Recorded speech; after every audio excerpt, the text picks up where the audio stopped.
Okay, well, it's my pleasure to introduce Professor Katharine Hayhoe tonight. She's an atmospheric scientist, and you might guess that her research focuses on understanding what climate change means for people and for places where we live. And I met Katharine, she was reminding me some years ago at a Christians in Science conference in Cambridge, where we both were speaking. And this is co-sponsored by the Faraday and the Christians in Science organisation, so that was a nice link with them. She's a professor at Texas Tech University. She hosts the PBS digital series Global Weirding, which I have to say I haven't seen in Britain, but it sounds fascinating. It's a fascinating title. She's been named one of Time's 100 most influential people. So we're really glad that she's here to influence us tonight, and I'm sure we will be as well here.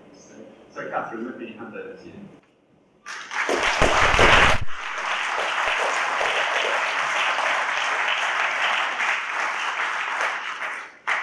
Thank you so much for that kind introduction, and thank you for coming tonight. I am going to contradict Bob's request just slightly. I'm going to ask you to take out your phone. Now, you can still turn off the ringtone while you're doing that, please. But we are going to be a little bit interactive tonight. So if you have a smartphone, I know there are some people who still do not have a smartphone. If that's yours, just leave it in your pocket. If you have a smartphone, or if you have a laptop, you can use your laptop instead. I want you to go to pollev, that's 2 L's, pollev.com/TexasTech. That's the name of my institution. It will ask you to enter your name, but you do not need to. This is entirely anonymous. You can just skip that part, or you can enter a fake name.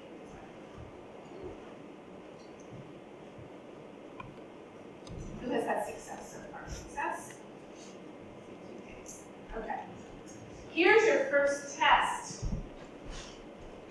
If you had success, you will see a question come up on the screen. And you can vote. Are you an undergraduate student, a graduate student, a community member, or faculty or staff? All right, community members will win today. Isn't this fun? It actually changes as you vote. Okay, it looks like you're successful. We have a pretty good sample size here. All right. So we are here to talk about, and after a few discussions back and forth with Bob, we agreed on, to talk about Christians, climate, and our culture. 3 intertwined C's. And I'm going to begin by speaking, first of all, about Christians and our culture. The perception that we often have in the public discussion is that if you look at the Venn diagram of research scientists and people who identify with a specific faith, which we will refer to in shorthand as believers, we often come away with the impression that people in the middle are unicorns. If you live in the US or Canada and you Google evangelical and scientists, you will have one name pop up. If you live in the UK, you know that that number is somewhat larger. So John Hutton, of course, being a leader in my own field of climate science, Bob White is the person who introduced me, and Dennis Alexander is the former head of the Faraday Institute. But Elaine Eklund, a colleague of mine who is a social scientist, she was in church a number of years ago. She goes to a Presbyterian church. And during the time when you stand up and you shake hands with the person in front of you and you kind of make idle chit-chat, in the course of the conversation, the person in front of Elaine said to her, well, you know those scientists, they're all godless liberal atheists. And Elaine, being a social scientist, thought, I wonder if that's true. So she surveyed 1,700 natural and social scientists across what they call R1 universities in the US, which are research-focused universities, where your tenure position depends on research. And then a little, icing teaching research on the end. She interviewed 1,700 natural and social scientists on their views, and she found that that was completely false. 50% of scientists specifically identified with a religious label. Not a vague kind of spirituality, but specifically, I am a blank. So this is actually what the Venn diagram looks like. Now, I didn't calculate this mathematically, I eyeballed it, so do not get after me. The 50% is the accurate number there. I'm not going to vouch for the area. She also found that 70% of us scientists consider ourselves to be spiritual people. And fascinatingly, out of the remaining 30%, she found that 20% of people who say they were not spiritual, but they're atheists, they call themselves spiritual atheists. And it was really interesting because she did some qualitative research to follow up, which included discussions with people. And so that was one of the issues she got into. So, what would you consider to be a spiritual atheist? And it had a lot to do with what we're talking about, which is how do you make decisions? Why do you make decisions? What motivates you to make decisions? But really, this shouldn't have been any surprise because back 20 years ago, the U.S. National Academy of Sciences, and I didn't even know this myself until I started to look into this, they actually published a report on the intersection between science and faith. And one of the things they said was that scientists, like many others, are touched with awe at the order and complexity of nature, and indeed many scientists are deeply religious. But science and religion, taking the opposing magisterial view, science and religion occupy two separate realms of human experience, demanding that they each be combined, detract from the glory of each. Now, if I had provided this quote without where it comes from, would you have guessed the National Academy of Sciences? Personally, I would not have. So, Elaine went on, and she also found, not just looking at people who are research scientists, she found looking at people who are in scientific professions, that 76% of people in scientific professions in the United States, that's what her survey was, would call themselves believers, which is fascinating. So, I want to ask you, here you go. Are you working in or studying some aspect of social, natural, or physical science, engineering or architecture, which are scientific professions, science professions? Are you in the health field? Are you doing other science-related work, including education and outreach, or something else? All right, that's a good example. About a third, something else. And then, wow, a lot in education and outreach, which is fantastic. Solid representation from the social, natural, and physical sciences, and then some engineering. Okay. All right, so about 2/3 to 1/3. Okay, now here's the next question. Okay. Do you consider yourself to be? Would you assign yourself any of these labels? If not, there's another at the bottom. What label would you assign to yourself?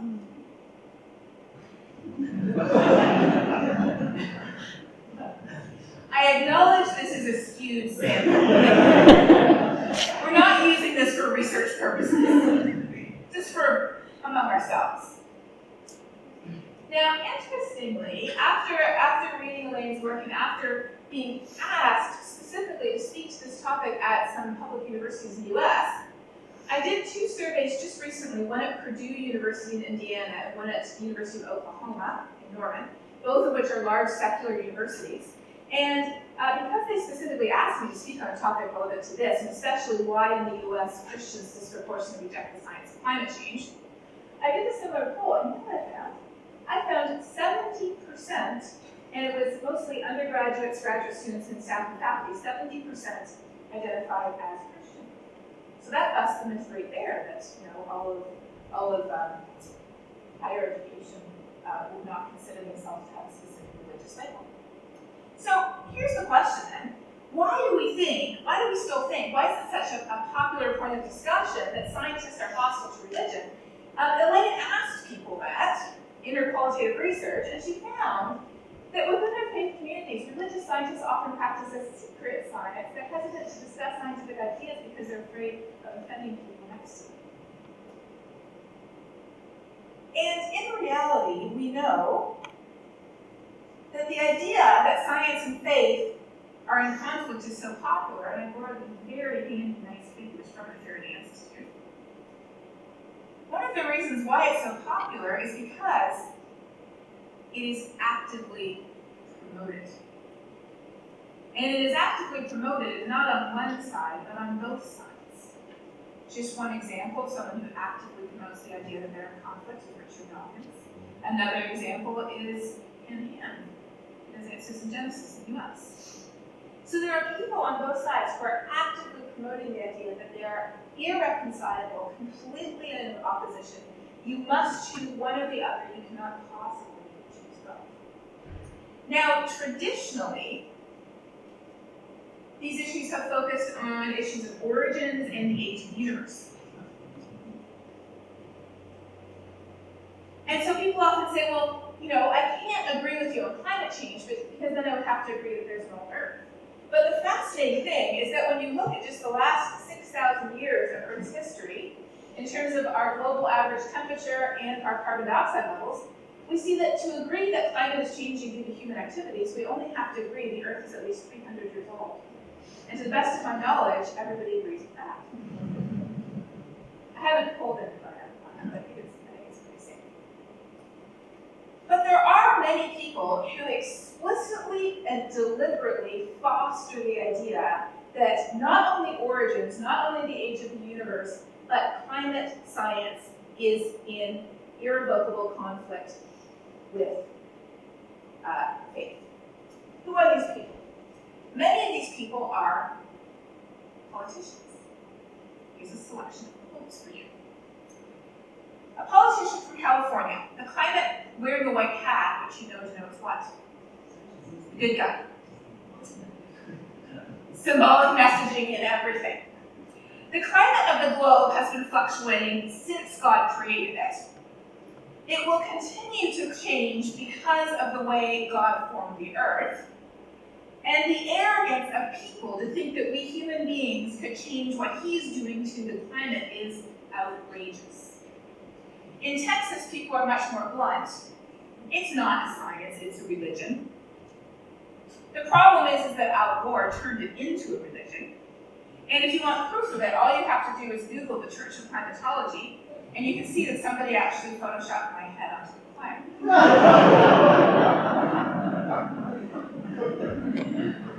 Unfortunately, this messaging is picked up by organizations, by groups, by churches.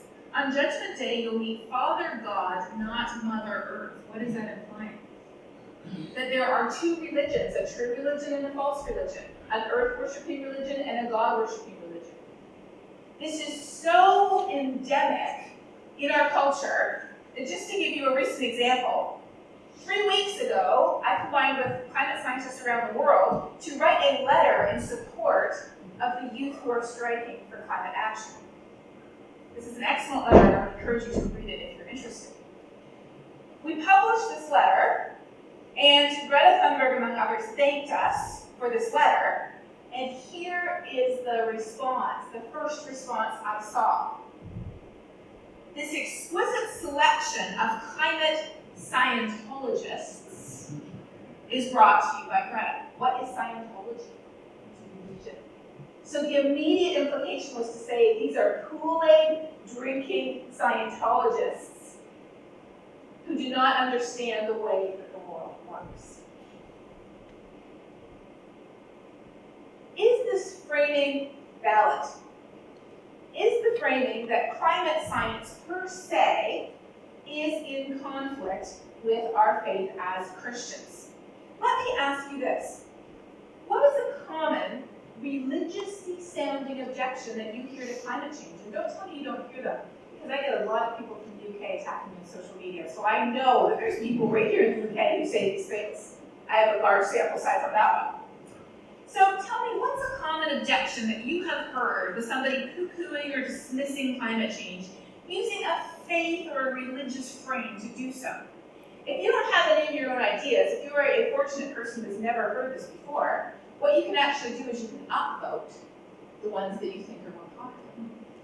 So if you go and you see that somebody's already put an answer there, you can type in a whole sentence, by the way. Go ahead and type in a whole sentence or a few words or whatever you want. You can upvote what somebody else says if that's something that you've heard quite a bit.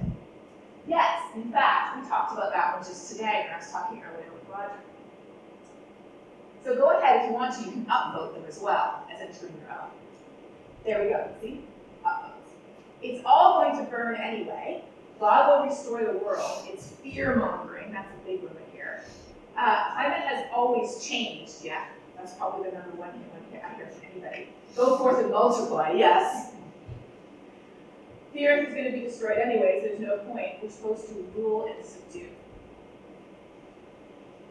Now, speaking of the multiply, go forth and multiply, I think most of us would say we're pushing 8 billion people we have multiplied. That one is complete.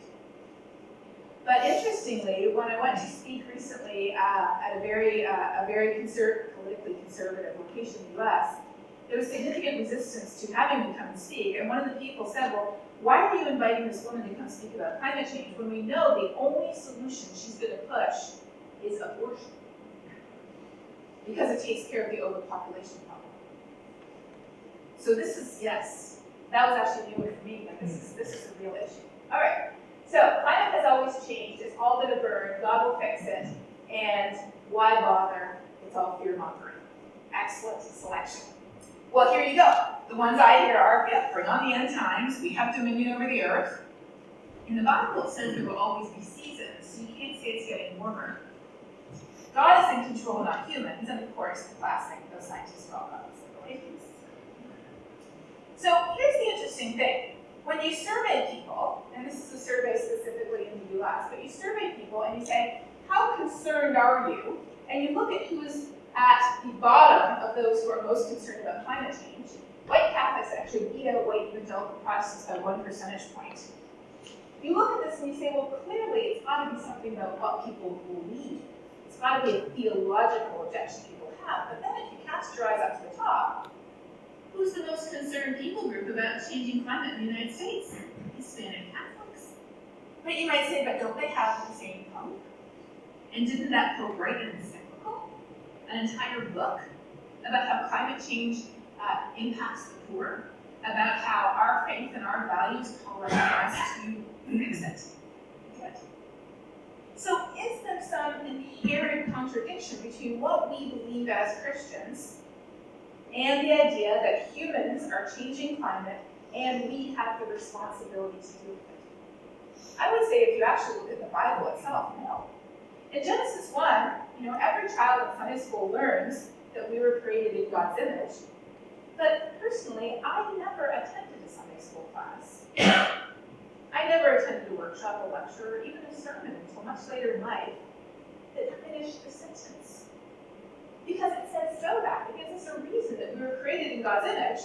And this is the verse that talks about how we were given responsibility or dominion. Of course, the King James uses the word dominion, over every living thing that moves on the face of the earth. Now, some people would take the word dominion to say that means we can pull every resource that we want out of the earth and leave it a smoking wreck and push the eject button. And that is what many people twist this verse into meaning. But consider that you inherit a piece of property from someone who you love and respect more than anyone else in the world, and they give it to you and they say, take care of this for you. I give you dominion over this land on my behalf to be responsible for every living thing on it. And you take that piece of land and you extract every penny of value from the land and you leave it a smoking, burning ruin. What would that say about you? About your responsibility towards the person who gave it to you? About how you feel about that person? It wouldn't say much. Whereas on the other hand, if you take that land and you steward it, you cultivate it, you make sure there are pockets of natural ecosystems for the wildlife. You ensure habitat connectivity among the fields. You practice regenerative agriculture where you plow the residue back into the soil so you fertilize it with carbon. You supply jobs for people. You are stewarding the land, you are taking responsibility over every living thing, and you are exercising a dominion in a way that is consistent with who we believe ourselves to be and who we believe God to be. And interestingly, when you poll people, even in the United States, and you say, do you think God expects people to be good stewards of nature, which is not here only for human use? In other words, it's not here to be just dominated and extracted from. Or does God expect people to rule over nature, which is only here for human use? And it divides people into total Americans, Catholics, it didn't differentiate between Hispanic and white here, Protestants who would say they're non-evangelical, and evangelicals. The numbers aren't that different, are they? In fact, Catholics and evangelicals are overall the greatest numbers who believe that we are to be good stewards. So out of this comes the creation care movement, the idea that we are here to be earth keepers or to care for creation. And as you can see, there's many organizations that take a form of this name. Tilling the garden, caring for creation, caring for God's creation. But I would argue that this is still an incomplete picture of what we believe as Christians, because this allows too many people to draw a line between humans and the rest of living things on this planet, as if somehow creation exists over here, and we are caretakers of this stuff over here, but we are over on this different side. Because the reality is that we care about a changing climate, not just because it affects plants or animals, because it affects us. When we look at where people are most vulnerable to the changing climate, it is the exact same places, no accident, where people are already living in poverty today. We care about a changing climate because it takes issues like hunger, lack of access to clean water, diseases that no one should be dying from in 2019.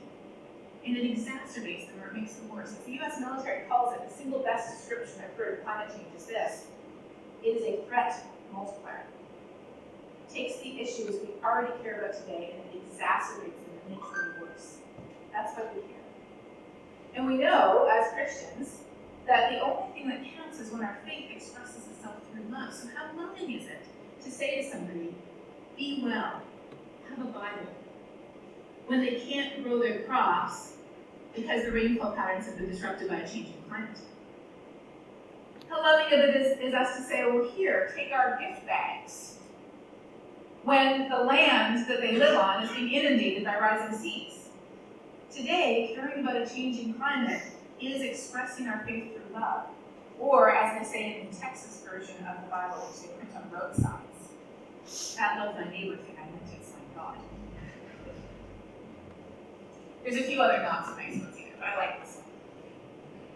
So, returning to our main theme, I would argue, first of all, that faith and science are not in competition. They're not two mutually exclusive systems of belief.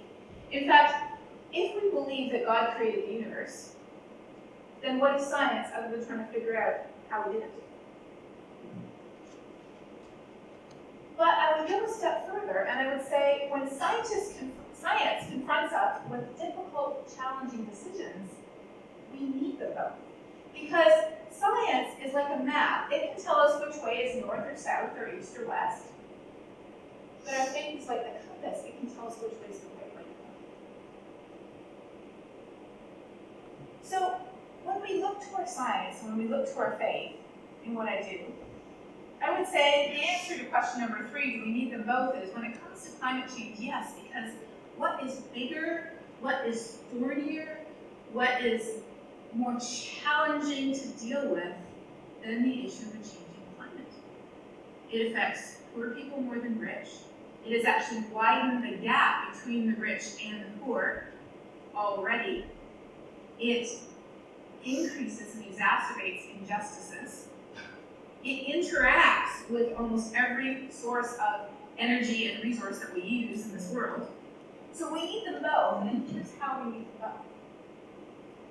We need science. What do we need science for? We need it for a lot. One thing we need it for is to tell us what's happening. Science tells us that global temperature is increasing. Science tells us that sea levels are rising.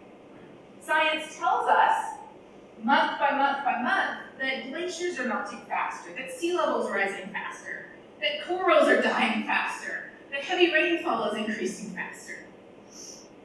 Science tracks the impacts of a changing climate all across the world, from the Arctic to Antarctic, from the depth of the ocean to the top of the atmosphere. And science also tells us why it's happening. By digging up and burning coal and gas and oil, we're wrapping an extra blanket around the planet that our planet does not need and was not designed to have. That blanket is trapping more of the Earth's heat that would otherwise escape to space, and that is the reason why we're warming. What science also can do is it can tell us not just, yes, it's real and it really is us, but we've checked. So a couple of years ago, and if you are a fellow scientist, you will understand the urge to do this. A couple of years ago, a number of us got together and we said, all right, we know that there are thousands of studies that have been published since the 1800s showing that climate is changing, heat-trapping gases from humans are responsible, and the impacts are serious. But if you look in the literature, and if you read the Daily Mail, you know that every once in a while a study comes out saying, oh, scientists found climate isn't changing, or they found it isn't humans, or they found that the impacts are actually great for us. So we combed through the literature, and over the last 10 years, we found 38 of these publications that have been published in peer-reviewed journals, but typically ones that were not of that discipline. So in other words, they were probably sent to reviewers who might know what's going on. So we took those papers, 38 of them, and we reanalyzed them from scratch. Our publication is in Theoretical and Applied Climatology, but this is a Guardian article that wrote it up and talked about it if you're interested. When I say we, I primarily mean our first author, Rasmus Benestad, that we all helped. I mean, imagine recalculating 38 papers from scratch. We did it. We made his code available so people could actually do it themselves too, if you speak up. And what we found was very interesting. We found every single one of those studies had something in it. An assumption that they made that wasn't valid, a factor that they did not include, sometimes a simple calculation error, that if corrected, brought the results of that study 100% in line with all the thousands of studies that have been published over the last 200 years. So that's what science can do. Science can tell us we really do know that climate is changing, humans are responsible, and we can talk about why it matters. Now, why is this important? So often we fixate on how many people agree with the science. Do we agree that global warming is mostly caused by human activities? This is about a public opinion for the US. They have a similar one for Canada. They don't have a map by region for the UK, but we do have nationwide values. I'm going to tell you something really sad. They track things very closely. I'll show you that in a second. I know you might not believe me until you see it, but I was slightly horrified myself. So anywhere that's blue here is less than 50%. Anywhere that is orange is greater than 50%, and the darker the number, the further it is in each direction. We tend to fixate on do people agree with the science? But it turns out when you ask a different question, you just ask, do you think it's happening? Just about everybody says yes. Do you think it will harm plants and animals? Absolutely. Will it harm future generations? Of course. How about people in developing countries? Very probably. Now this is a little bit bluer, but it's still quite a bit oranger than this one, right? Do you think it will harm people in the United States? Yes. Well, you know, I might not think that it's humans, but I do think it will harm people in the United States. But then here's the kicker. Do you think it will harm you personally? This is the problem.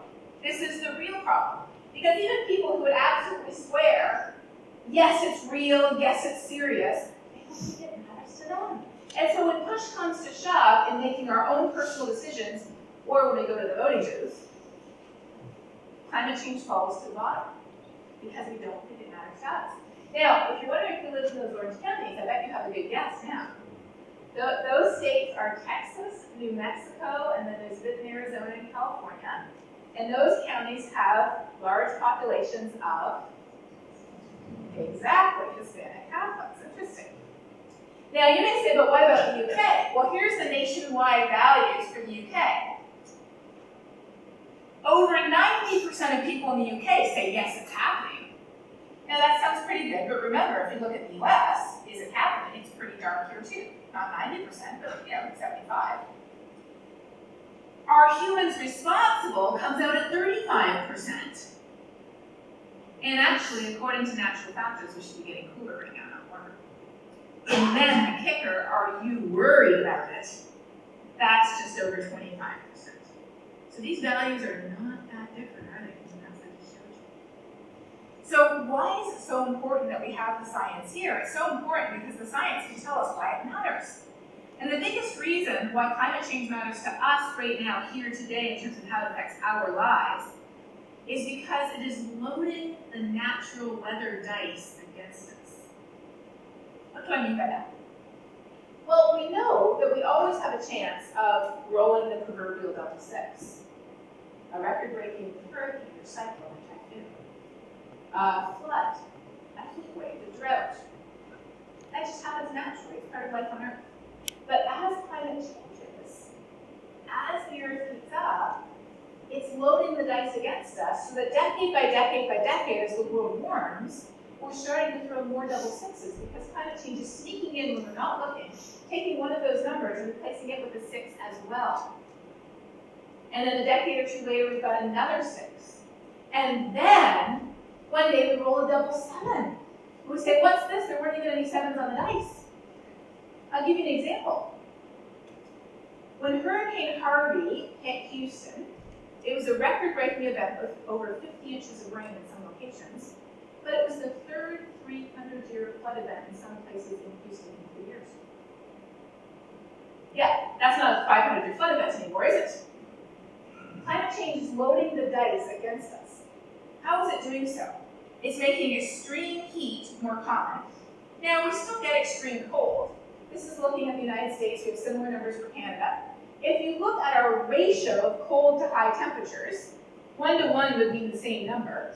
But over time, we see that high temperatures are beating out low temperature areas. So for example, in 2017, there were over 10,000 cold temperature records broken in the US. Some people might say, oh, well, it's freezing today. Where's global warming? Well, there was over 35,000 high temperature records broken. So the dice are getting weighted against us. How else is climate change affecting us? Well, warmer air holds more water vapor. So when a storm comes along now, there's more water vapor for that storm to sweep up and dump on us than there was 50 or 100 years ago. Is the monsoon a normal event? Of course it is. Is a monsoon that puts a third of Bangladesh underwater, is it the year ago last September normal? No. Is it normal for most of Nebraska to be underwater? Is it normal to see flash flood headlines around the world all the time? No. Some, yes. But climate change is loading the dice against us. How else is it loading the dice? Well, in North America, as well as in Scandinavia, actually in Russia, there's quite a few areas where wildfires are a major concern. You know that during the heat wave of 2003 in Europe, there were significant wildfires in Spain and Portugal. I think Portugal lost something like 15% of its forests that summer. So in the US, what they found is that they aren't seeing more frequent wildfires because most wildfires are due to human ignition. But what they are seeing is they're burning greater area. So a year ago last December, the Thomas Fire became the largest wildfire on record in California. But then the Ranch Fire broke that record in August. The Camp Fire in November smashed that record. And when you look at the data across Western North America, wildfires are a natural part of the ecosystem in the Rocky Mountains. So without wildfire, in the US alone, there would have been about 11 million acres burned by wildfire without climate change. What's climate change doing? It's loading the dice against us. So instead, we're seeing over double the area burned. Because when the wildfire starts, it burns greater area because it's hotter and it's drier. We're also seeing that hurricanes, cyclones, and typhoons are affected. Same storm, just a different name depending on where they are in the world. There's more rainfall associated with them. They're intensifying faster because they get their energy from where? From the ocean. Tropical storms get their energy from the ocean, and over 90% of the extra heat that's being trapped inside the climate system by that blanket we're wrapping around our planet is going into the ocean, where it can power stronger storms. So they intensify faster. There isn't a change in the overall number of storms, but more of them are stronger. So you have the same number, but they're shifting more towards the stronger end of the distribution. They're actually moving more slowly, and they're getting bigger, and of course, sea level is also rising, which means coastal storm surges. Why does this matter? It matters because it affects people, and it affects people disproportionately.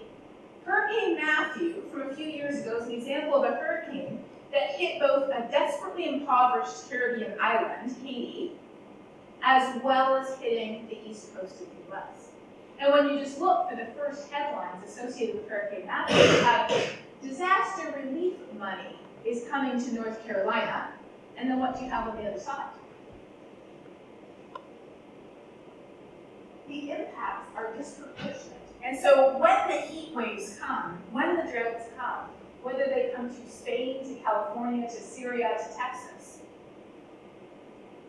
when these things come, those who already do not have enough are those who suffer more. And that is where we start to connect our science with our faith, our head with our heart. We care about a changing climate because it exacerbates the risks that we already face today, and because it disproportionately affects those who have done the least to contribute to the problem. So I want to ask you, when it comes to climate change impacts, what are you most concerned about? Try to answer with one word.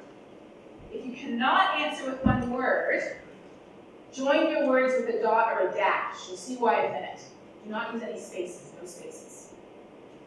So one word or multiple words connected with a dot or a dash, please. You can see why.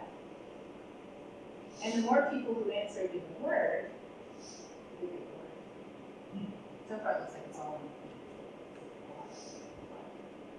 Extinctions, political breakdown, refugees, drought, poverty, animals, apathy, yes. Pollution, children, poor, people, farming, suffering, war. If we had done a similar poll to the general public, even 10 years ago, definitely 20 years ago, and you ask people 20 years ago, what are you most concerned about? Climate change. You know what the biggest word right in the middle of that would have been? Polar bear. Because that was the symbol of a changing climate, which is really the worst possible symbol. Are polar bears endangered by a changing climate? Yes, they are. Does that matter to me personally? Not really. I mean, I care about the polar bears for sure. I've been to northern Canada. There's a lot of open area. You could breed some seals specifically for the polar bears because you don't have to go out in the ice to get them. A seal breeding program for polar bears is a lot easier than transitioning the entire energy system of the world. But today, we know that it absolutely is about polar bears, don't get me wrong, and the penguins, and the whales, and every living thing on this planet, really. But it's about every aspect of life. It's about every living thing on this planet, exactly who we are supposed to be responsible to care for. Every living thing, from corals to children. What's the last thing we need our science for? The last thing we need our science for is to tell us what the impact of our choices will be. Science cannot tell us what is the right thing to do. There's a myth going around these days that science tells us we have 12 years. It was 11 now, that's 2019. The science can't tell us that. What the science said is that if we want to limit temperature to 1.5 degrees, this is how much carbon we can produce, and there's multiple ways to produce that carbon. One of them would be getting to a certain amount by a certain date. But that's a value decision. What science can tell us is that if we choose a lower, a medium, or a higher pathway, we choose. If we choose that, there will be impacts. Let me give you an example, and this starts to connect our values to the science. This is from a National Academy study that I did a couple of years ago with one of my colleagues, Dave Lavelle, who studies climate crop impacts. When he looked at the 5 major grains and crops in the world, and how their yield would change as the world warmed, you can see this is what the science can say, but the science can't tell us what's dangerous, because if you only care about Asian rice, if that's your main concern, Asian rice, does 2 degrees look so dangerous? It actually doesn't. If you're concerned, on the other hand, about African maize, 2 degrees looks potentially devastating. A 25% average crop loss, that's average, which means some years are much worse. So science can tell us what the impacts of our choices are, but what's dangerous is a value decision. And so that is why the 1.5 degree report that came out last October, that was why this was so important, is because it quantified the difference. What happens if we go to 1.5 degrees? What happens if we pass that and go to 2 degrees? Populations at higher risk include disadvantaged and vulnerable people, some indigenous people, local communities who depend on agriculture or coastal livelihoods. Science can tell us this. It can tell us that poverty and disadvantage are expected to increase, and we actually know this has already happened. Limiting global warming could reduce the number of people exposed to risks and susceptible to poverty. What is our goal? Our goal, yes, this long ago. Our goal from 26 years ago is to achieve stabilization of greenhouse gas levels to prevent dangerous human interference.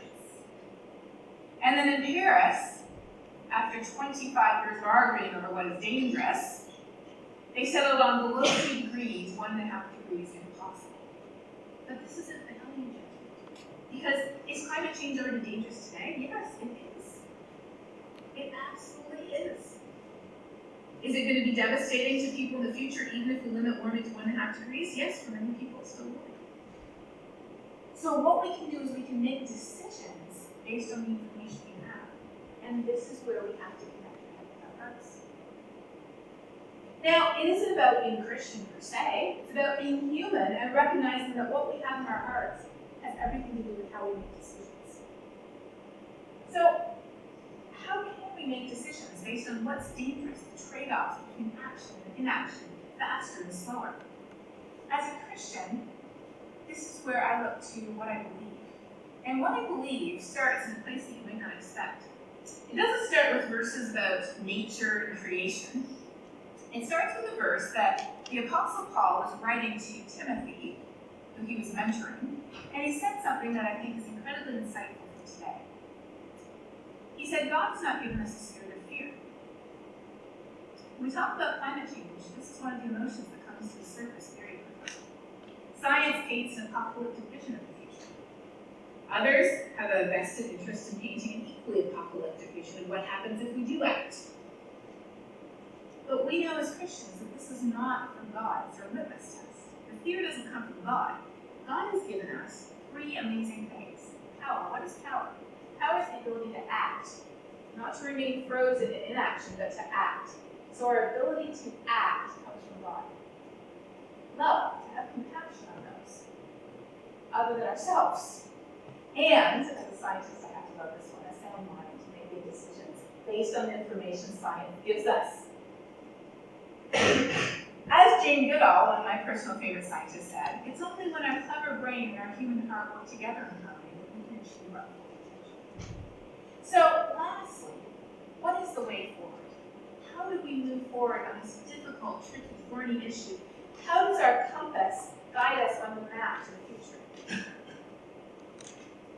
One of the most important things that I have learned is that when we have these tough conversations about climate change, conversations where we feel like they might end like this, or sometimes we feel more like this, when we have these tough conversations, the most important place to begin these conversations to ensure that they're constructive rather than destructive, that they're hopeful rather than depressing, is to begin the conversation not with what most divides us, as we so often do. Uncle George, I can't believe you said that. I'm going to set you right. Rather than beginning the conversation with what we most disagree on, instead beginning the conversation with what we most agree on. Then connect the dots on why, if we both agree about this, we would care about a changing climate and what we can do to fix it. What points of agreement might we have? It could be very simple. We could be birders. We could have kids. We could enjoy outdoor activities. We could be members of the Rotary Club. I'm not a Rotarian, but the first time I went to speak to a Rotary Club in West Texas, I walked in the door and I thought, my goodness, how convenient. They printed their values in a 4-foot banner. And this is climate change. Is it the truth? Yes. Is it fair? Absolutely not. Would it build goodwill and would it be beneficial to all if we fixed it? Yes, I think it would. So I took my presentation on climate change impacts in West Texas because what's the biggest myth we believe? It doesn't matter to us. So I took my thing on climate change impacts in West Texas and I rearranged it into the 4-way test. And as I went through the 4-way test, I could see people who were kind of sitting there like this at the beginning, the end, I will never forget, a local businessman came up to me with the most amused look on his face. He said, I never really thought too much of that whole rule of money, but it passed the form. Like, what can I do? You began with my value system, you connected the dots to a changing climate, you showed me that, just as we believe ourselves as Christians, you showed me, was the subtext to this statement, that who I am is the perfect person to carry. So how do we move forward on this issue? Whoever we are, we start our discussions, we start our conversations with something that we already are, that we already care about. I mentioned earlier when I was speaking to the place where people didn't want me to come, they said, well, the only solution to climate change she's going to preach is abortion. Well, the Reverend Mitch Hescox, who leads the Evangelical Environmental Network, he takes that and he owns it. He says, you're pro-life, so am I. I'm pro-life from conception to death. Let's talk about how climate change affects the unborn, the babies, the children, the parents, the elderly. Let's talk about how climate change is against pro-life. Instant point of connection. But all of us, we are to be defined by our love for others. We've been given this commandment to love others, and this is really interesting, this is how people are supposed to recognize us, is by that love. So when we talk about climate change today, we can talk about why we care about it, because we believe that God has made us responsible for the welfare of every living thing. Because God has made us and given us hearts that care about real people today, especially the poor and the vulnerable. And so we believe, as Christians, that responding to a changing climate, caring about God's creation, people and other living things that are being affected by climate change today, is a genuine expression of our faith. It's not something other than who we are. It is who we already are, who God has already made us. It is responding to and accepting that responsibility. And it is carrying out our ultimate destiny here on this planet, which is, I believe, to express God's love. So let me ask you one final question. And this is my question to you. As we think to the future, the most important thing we need is hope. And Romans tells us, interestingly, that hope comes out of something. It comes from suffering. Suffering produces perseverance. Perseverance produces character. Character produces hope that will not disappoint. So as we move forward into an uncertain future, where we're presented with apocalyptic visions of how bad it will be if we don't do anything, and alternately how bad it will be if we do, what is the hope that will keep us going? What is the rational hope informed by the science with a full awareness of how bad it is? What is that hope that will carry us through? So my last question to you is this. And again, one word, or if you have to use multiple words, use a dash. What gives you hope?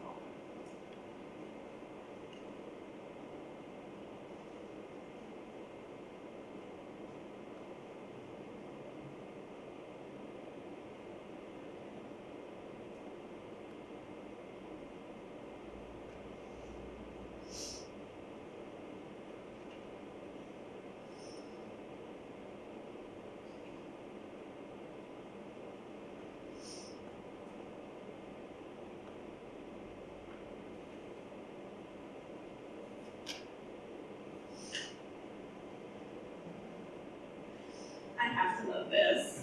Isn't that awesome? What gives you hope? Jesus, God, science, young people, love, grace, and children. All the way from Greta Thunberg to David Attenborough and everybody in between. People, love, God, science, grace, and kingdom. That's what gives us our hope. So when people say, and you've probably heard this, I've heard this too, to fix climate change, we need to stop having children. My answer is that's what gives us hope. Imagine a world without children. Imagine a world, people also say too, well, you have to fix all those Christians. You just have to fix religion. You have to get people to agree that God isn't real, and then we can fix climate change. Are you kidding? This is what gives us hope. We need this hope, because without hope, we will be a self-fulfilling prophecy of doom. Fear helps you run fast enough to outrun the bear. or a short-term threat, but fear will not motivate us to the long-term action we need to fix this thing. But what you see here is what gives us hope. So if you're asked, as I'm often asked, what gives you hope? You have an answer. If you didn't have an answer before, take someone else's answer. No such thing as plagiarism here. We all need this hope to keep going. And when you don't find that hope one day, when you feel like that person in the room in the corner, look for the hope. Hope is an active emotion. It's not passive. It doesn't come and find you. Go out and look for the hope because you can find it all around us.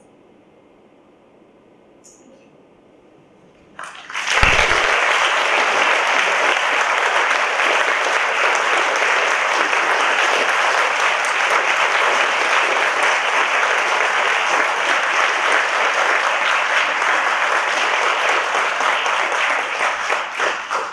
Thank you, Catherine. There is time for some questions if people have them. There are 2 microphones, so it would be good to let's start in front here. And let me just say that if you're listening to a recording, this is not going to work, unfortunately, but if you're here live, you can write a full question here, too, as many words as you want, and you can go on and you can upvote the questions you want to answer. So we will take it some live, but we will alternate back and forth. So if you have some motivation, go ahead and type in your question or upvote the one that you want me to get to. Okay, let's take yours one. In your slightly depressing survey results from the UK, saying 25% of people are worried about it. If they're asked the question, are they worried about it for their children and grandchildren, is there a different answer? I do not know the specific numbers, but I do know that when people are asked, are you worried about future generations versus yourself, there is all the difference in the world. So a big part of this is engaging all the way through older to younger generations. There's a movement right now for grandparents to give their grandchildren their vote. There's, of course, an enormous movement among young people around the world, which is so encouraging. The climate strikes have spread across the globe from North America through Europe to India.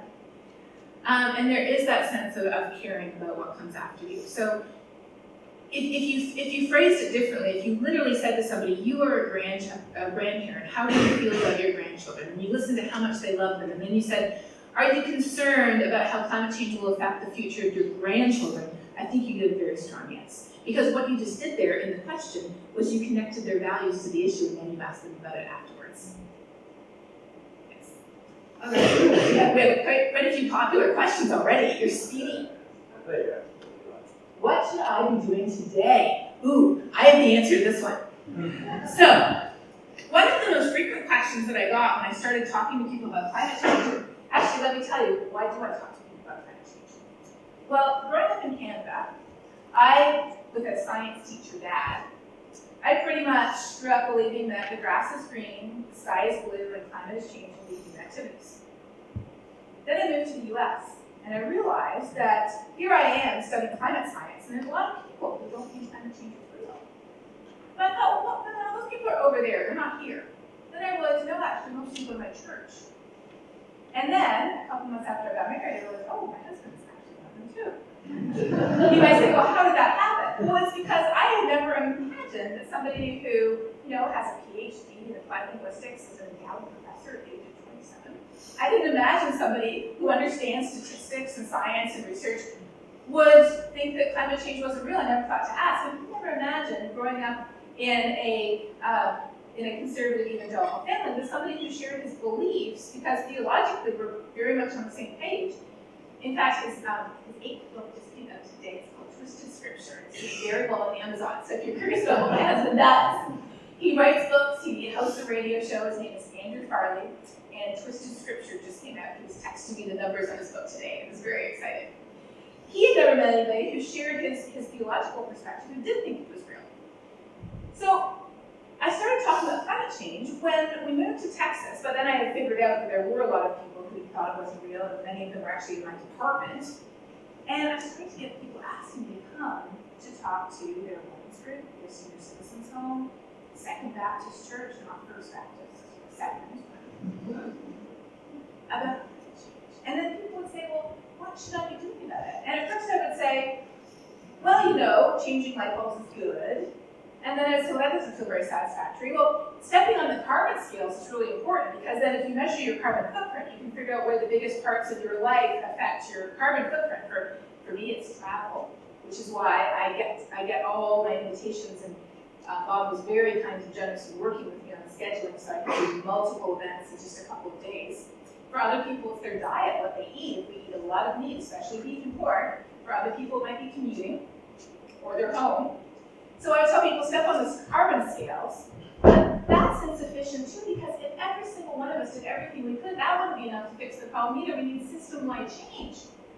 So then I realized, when I started to look at these statistics here, I realized that actually, in fact, I'm just going to pop out of here and show you one more horrifying map, if you don't mind. I realized that when we asked people, do you think climate change will affect you personally, it was very dark. But then there was actually a darker blue one. This is from the lecture I gave earlier today over at Trinity. It was recorded, so you can watch it. It was pretty different than today.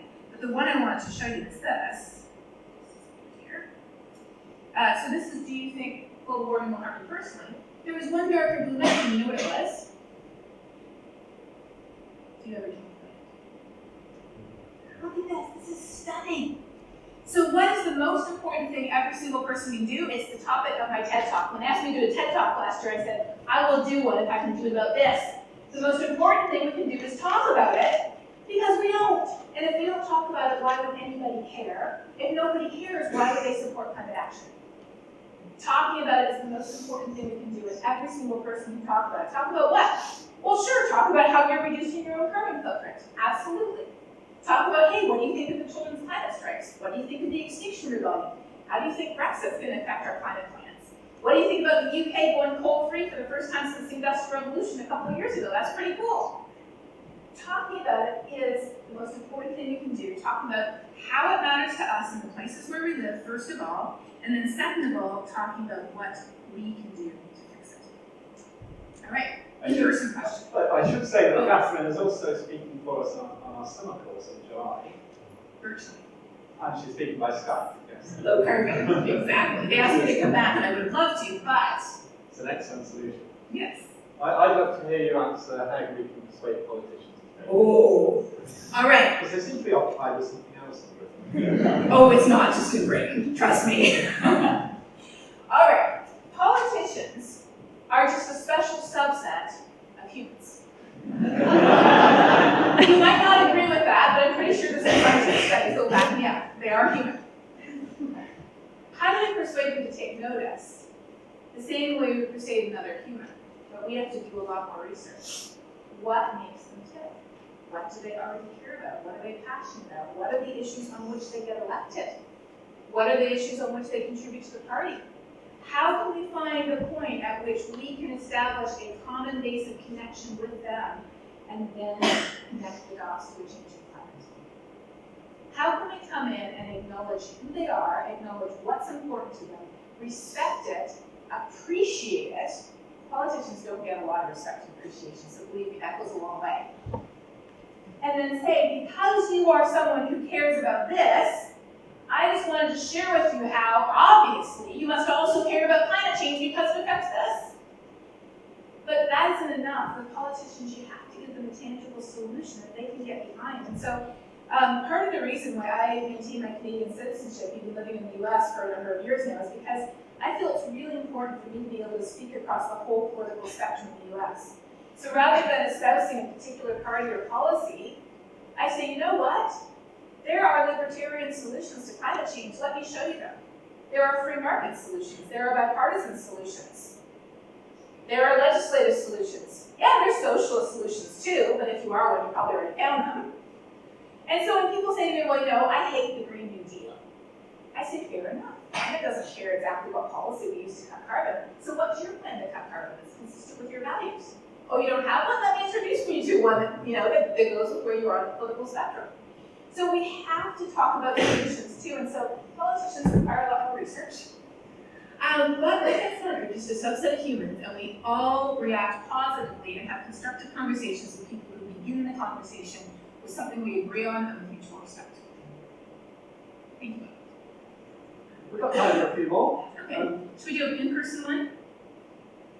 So you want to read out one? Everybody's always already fascinated by this one. Oh, okay. Well, we can take another one of these if you want. All right.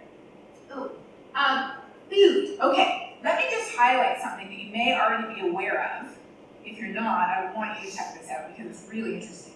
It's called Project Drawdown, and you can find it online at drawdown.org. Just drawdown.org.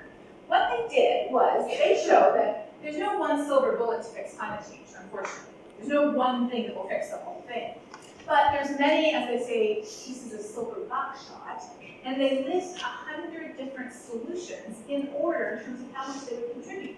And a lot of them have to do with agriculture and food. So the idea of burning agricultural waste at high temperature, turning it into biochar and plowing it back into the soil, where it is effectively like Miracle-Gro on steroids. It has been done by native people in the Amazon jungle for centuries, and it is part of the solution to take carbon out of the air and put it back in the ground where we want it, where it fertilizes crops. Half of the nearly 9 million people who die from air pollution every year die from lack of clean cook stoves, so indoor air pollution. Burning wood, burning fuel, vegetation, and dung. Clean cook stove projects are essential to both preventing millions of deaths a year as well as keeping carbon in the biosphere instead of the atmosphere. Number 6 on their list, I absolutely love. Educating girls. Educating girls massively reduces the infant mortality rate and allows them to, often what they do is grow their own food and run their own businesses and support their own families. Number 3 on the list is amazing. Did you know that if food waste were its own country, we throw away 1/3 of the food we produce, it would be the 3rd biggest emitter of greenhouse gases in the world after China and the US. Yes, reducing food waste is something we can all get into. And I love the fact that many places have a program where you can collect, bruised fruit that they wouldn't sell necessarily, or vegetables from supermarkets. And if you sign up for a basket every week, then you deliver a basket to a family who can't afford fresh fruit and vegetables. That's a pretty cool program for a church or a mission organization. There's also eating lower down the food chain, emphasizing plant-based diets, regenerative agriculture, as well as offshore wind, rooftop solar, all the rest. So there's a huge contribution that food has and that our diet has to this issue. But there's no one single solution. Like I said, there's a lot of different solutions. We can all do something, we can advocate for others. And then I think another question. Can we take one last question? Okay. Then some refreshments downstairs. Okay, this is, there's a little tie going on here. Should I fly, or what does a stable future look like, and how do you restructure? Okay, Well, you know what? You did fly. I did fly. I think I can sort of address these 3 together. I can break the tie. The biggest thing that we lack right now is a vision of a better future. We are confronted again with doom-filled futures, and we're just trying to pick which one is the one that we want to avoid worse. But what we really need is a better future. So I live in Texas. If I want to go visit my family, I have to drive 6 hours to the closest train station, and then I get on a train, and by the time I'm at the equivalent of Novosibirsk from here, I'm halfway to Toronto. So I fly. I'm really excited about the algae biofuel, about the fact that United Airlines is already running flights out of LA, and Norwegian Airlines is already running flights out of Oslo that cut carbon massively through mixing the fuels. There's some potential for short-haul flights from electric, but right now there's a giant honking carbon footprint. So what do? I take as many of my talks as I can. I'm up to about 75 to 80% now of my talks, all virtual. So last week I gave a virtual talk in San Francisco, in Norway, and in Calgary, in Canada. But I'm here. I collect invitations, and when I have enough invitations in one place, I go, because competition face-to-face is important too, right? And part of what really helps me with this, with what does a stable future look like, how do you restructure economies, and should I fly, part of what really helps me, again, is not what's in my head, but what's in my heart. Because I know that who I am is not defined by what I do.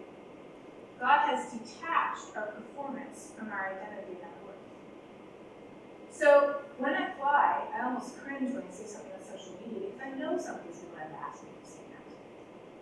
When somebody brings up a question of diet and I say, well, I do eat lower down the food chain and I do eat locally sourced free-range meat, but I'm not a vegan, I just kind of cringe a little bit because I know I'm going to get a lot of pushback on that.